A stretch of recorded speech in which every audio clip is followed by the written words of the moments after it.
لڑکا وہاں پہ نظر آ رہا ہے جو پانی کے آگے کھڑا ہے اور وہ کافی زیادہ وہ عمران خان کے ساتھ بہت پرانا ہے اور پتہ نہیں مجھے نہیں پتا تھا وہ کھڑا ہے. جب میں دیکھ رہی تھی میں نے کہا میں نے کیا سوال پوچھا کیونکہ ہم تو گرتے پھر رہے تھے. میں نے کہا اتنے پریشر کے آگے یہ کون بندہ ہے جو اس کے آگے کھڑا ہے کیونکہ ہم تو کھڑے نہیں ہو سک رہے تو یہ کیسے کھڑا ہے اس پانی کے آگے. پتہ نہیں وہ کیسے کھڑا تھا. یقین کریں اس پریشر میں اتنا کوئی کھڑا نہیں ہو سکتا. تو وہ اللہ نے اس کو جو بھی جذبہ دیا یا جوش دیا وہ ڈائیورٹ کر رہا تھا. اصل میں وہ جو پریشر یہ میری بہنوں کو جب مار رہے تھے نا پانی کو ٹانگیں مار رہا تھا بڑے غصے وہ پانی اصل میں پانی کے آگے کھڑا ہو گیا تاکہ میری بہنوں کو نہ لگے. وہ اس کو پانی کو آگے اس کا سامنا کر رہا تھا ڈائیورٹ کرنے کے لیے. اور اویس یونس وہ بھی کھڑے تھے اس کے سامنے. تو یہ بچے تو بڑے جذبے والے ہیں. انہوں نے یہ کوئی نقصان تھوڑے پہنچائے تھے. یہ تو خواتین کو بچانے کی کوشش کر رہے تھے. اب تو اچھی بات ہے کہ جتنا اللہ تعالیٰ لوگوں کو حفاظت دینے والا ہے جتنی زخم ان کو آئے ہیں وہ کم ہیں. ہم کون سا کہہ رہے ہیں ہمیں زخم آئے میری بہنوں کے. وہ کچھ نہیں کہیں گی. اگر آپ ان سے پوچھو وہ بھی نہیں کہیں گی. وہ گری ہیں پتھروں کے اوپر تو وہ ہاتھوں پہ زخم ہے گھٹنے ان کے چلے میں. وہ کچھ نہیں کہیں گی. وہ ابھی بھی ان کو پوچھو گے میرے سے ناراض ہوئیں گی کہ تمہیں کہنے کی کیا ضرورت ہے. کوئی نہیں دل برداشت تھا ان چیزوں سے. پانی تھا ہم ہنس بھی رہے تھے سارے کہ میں نے کہا پانی کا ہم سمجھے ٹھنڈا ہوگا پانی سے زیادہ تو اس کا پریشر بہت زیادہ ہے. تکلیف دے کیا ہے کر لیں. ٹیئر گیس بھی کر کے دیکھ لیں. اس سے زیادہ کیا چلائیں گے. ربر بلٹ چلائیں گے اور اس کے بعد یہ چلائیں گے بلٹس. یہ کبھی نہ بھولیں یہ سارا کچھ غیر آئینی ہے غیر قانونی ہے اور یہ جرم کر رہا ہے. جو کر رہے ہیں نا یہ جرم کر رہا ہے. اگر ان کا خیال ہے کہ اس کی معافی ہے ریکارڈ پہ ایک دفعہ چیز چلی جائے نا کہ تم نے غیر آئینی چیز کی ہے اس کے بعد یہ نہیں رہتا کہ میں جی ملازم تھا میں اوپر سے آرڈر لیا. یہ جو پاکستان میں روز سنتے ہیں نا ہم کہیں جاؤ نون لیگ والے پہ کہتے ہیں جی اوپر سے آرڈر آیا ہے. شہباز شریف بھی کہتے ہیں جی میں پوچھ کے بتاؤں گا. یہی ہے نا. یہ کیا سسٹم ہے. نہیں ہر جو یہ پاکستان کے قانون کے مطابق دنیا کے قانون کے مطابق جو حرکت کرتا ہے وہ جرم کر رہا ہے. وہ یہ نہیں کہہ سکتا مجھے اوپر سے آرڈر آیا ہے. جرم کرنے والا مجرم ہے. تو اس سے قانون ہمیں بھی پتہ ہے. مجھے تو لگ رہا ہے اس وقت یہ جو پروسیکیوشن والے آتے ہیں ان کو قانون نہیں پتہ ہے. وہ آگے سے کہتا ہے کورٹ کے اندر جج کے سامنے پروسیکیوشن والا کہتا ہے 2 بجے رات کو عورتیں وہاں کر کیا رہی تھیں. یہ اس قسم کے لوگ جب اپنی کتنی ان کی نوکری کی تنخواہ ہوئے گی. ایسی نوکریوں کی لعنت بھیجو جہاں پہ تمہیں اپنے ضمیر اور سارا کچھ ساتھ ہی بیچنا پڑے. ہم اگر یہ ٹیوزڈے کو منگل والے دن عمران خان کی ملاقات کا دن ہے اور ہم بالکل وہاں بیٹھیں گے. ہم جتنی دیر مرضی بیٹھیں گے. انہوں نے مارنا ہے گولیاں چلانی ہے کچھ بھی چلانے کو تیار ہے. میں اور اپنی بہنوں کی بات کر رہی ہوں اور ہم سب کے شکر گزار ہیں چاہے وہ بچے ہمارے ساتھ. اب 10 12 سال کے آپ لوگ وہاں پہ ہوتے ہو. 10 12 سال کے بچے تھے ادھر. اب اگر اتنی واٹر کینن چلاؤ گے وہ اڑ کے کہیں جا کر حادثہ ہو جاتا. اگر وہ جا کے نالیوں میں گر جاتا. وزن اس کا پریشر بہت زیادہ تھا. تو اس لیے ہم جائیں گے. میں کسی کو نہیں کہتی ہوں کبھی بھی کہ آپ ہمارے ساتھ آ کر بیٹھیں. بلکہ اس وقت جب ان کی واٹر کینن چلنا شروع ہوئی تو سینیٹر مشتاق ہمیں کھڑے ہو کے کیسے ان کو جیل میں رکھا گیا 6 دن کے لیے وہ جیل میں وہاں پہ تھے. وہ اپنا قصہ بتا رہے تھے سینیٹر مشتاق. اور پیچھے سے واٹر کینن آئی اور میں نے وہ لڑکے کھڑے تھے. میں نے کہا دیکھو پیچھے سے وہ باؤزر چلا رہے تم اب لوگ یہاں سے بھاگو. مسئلہ یہ مجھے زیادہ تھا کہ کوئی جا ہی نہیں رہا تھا. میں ان کو کہہ رہی یہاں سے جاؤ آپ جاؤ. وہ دیکھ لو اس نے چلا دی ہے وہ گاڑی.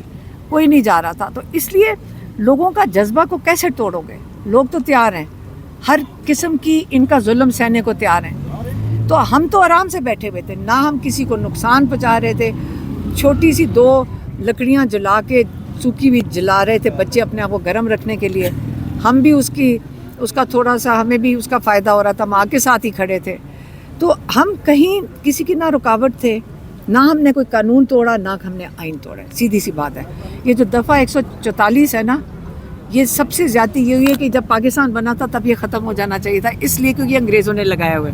اب انگریزوں کی قانون لا کے اپنے ملک میں UK میں یہ قانون نہیں ہے لیکن پاکستان میں انہوں نے لگوایا تھا کیونکہ آپ نے جن کے اوپر آپ نے ان کو غلام بنایا تو ان کو کنٹرول کرنا ہوتا ہے.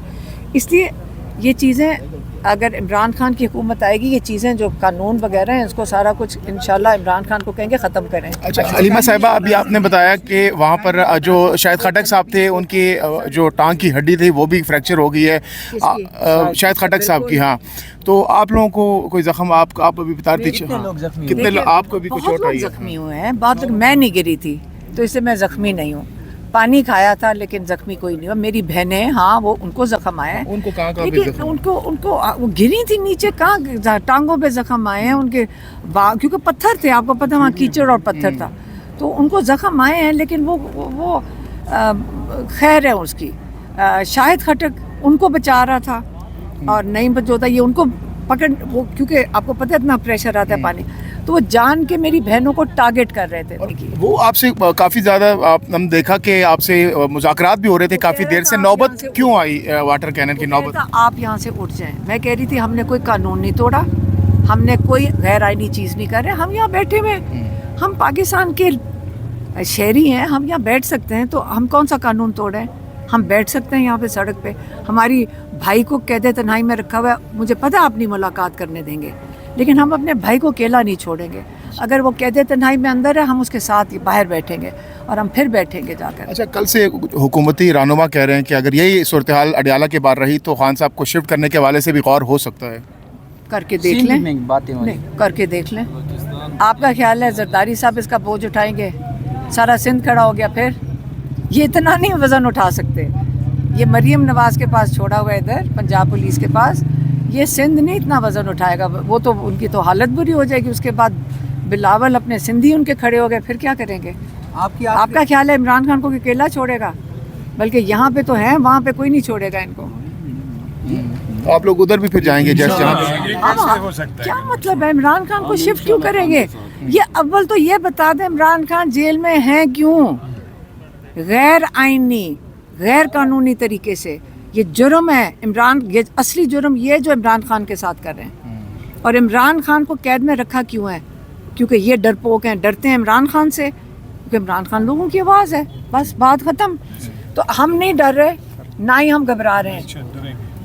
گولیاں چلانی انہوں نے اصل میں قید کے لیے, یہ میں جس عدالت میں آئی انہوں نے ڈالنا ہے. یہ وہ کیا ان کے جو ٹاؤٹس ہیں وہ ٹی وی پہ آگے بتا دیتے ہیں کہ اب ہم آج کل ان بیچاروں کو سب کچھ چھوڑا ہوا ہے, ڈراؤ جا کر. تو وہ کہتے ہیں جی 5 سال کی قید ہے, دے دیں قید. انہوں نے, میں نے کہا ٹرائل چلانے کی اب ٹائم کیوں ضائع کر رہے ہیں وٹنسز کا؟ میں نے جج صاحب کو کہا, میں نے کہا اب ٹائم کیوں ضائع کر رہے ہیں وٹنسز کا؟ انہوں نے کیا کہنا ہے کہ میں نے آ کے عمران خان کا پیغام دیا. وہ تو سارے پاکستان کو پتہ ہے کہ میں آ کے عمران خان کا پیغام دیتی ہوں پچھلے 1.5 سال سے 2 سال سے. تو ہاں میں نے دیے پیغام, اور کہتے جی انہوں نے اعتراف جرم کر لیا. عمران خان کا پیغام دینا کسی دنیا اور پاکستان کے قانون کے مطابق غیر آئینی غیر قانونی ہے ہی نہیں. اب بتائیں کہ یہ اپنا قانون خود بنا لیں گے, جب دل کرتا ہے قانون بنا لیں گے. انہوں نے سزا دینی. میں نے کہا جی یہ ٹائم کیوں ضائع کر رہے ہیں ان کے اوپر. علیمہ خان صاحب رات کو سہیل افریدی آپ کے پاس آئے تھے اور آج وہ اڈیالہ جیل کے باہر بھی جا رہے ہیں پھر ایک دفعہ اسمبلی لگانے, تو اس پر کیا کہیں گے؟ نہیں وہ وہاں وہ سہیل افریدی مینا خان وغیرہ آئے تھے یہی پوچھنے کے لیے کہ کیا جو ایونٹس جو وہ ہوئے تھے وہ خود بھی جا کر بیٹھیں گے. تو یہ میں نے ضرور کہا تھا سہیل افریدی کو کہ آپ کا ریکارڈ ہم نہیں توڑ سکے. آپ کی آخری دفعہ کب ملاقات ہوئی ہے خان صاحب سے؟ 2 مہینے. راجہ مسعود الرحمان